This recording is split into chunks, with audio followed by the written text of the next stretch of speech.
1979లో విడుదలైనటువంటి కృష్ణ గారి సినిమా ఎవడబ్బా సొమ్ము, సంగీతం జేవి రాఘవులు, సినిమా ఎవడబ్బా సొమ్ము అద్భుతం, కృష్ణ గారు నటించారు.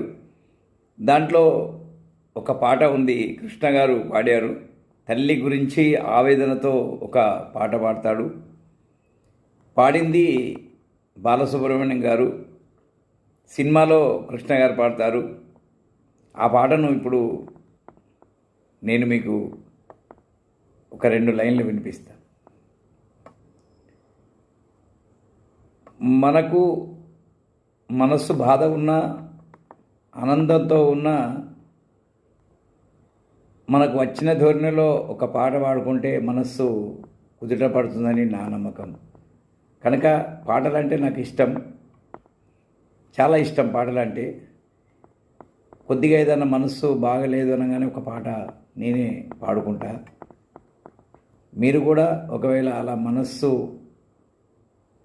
ఎప్పుడన్నా మీకు బాగోలేనప్పుడు ఒక పాట మీకు వచ్చింది పాడుకోండి. ఎలా పాడుతున్నామన్నది కాదు, మనకు వచ్చిన ధోరణిలో పాడుకుంటాం, అంతే కదా.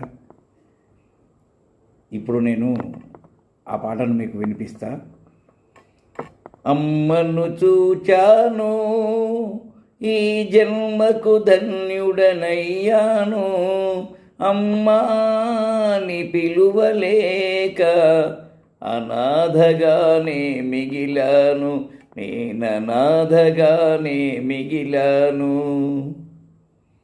కోవెలలోకే వెళ్ళాను, దేవతనే కనుగొన్నాను, చేతులెత్తి దండం పెట్టి చేవలేక తిరిగొచ్చాను, సుడిగాలి వీచి గుడిలోని దీపం హారింది ఆ క్షణములో, పువ్వైన కావని పూజించలేవని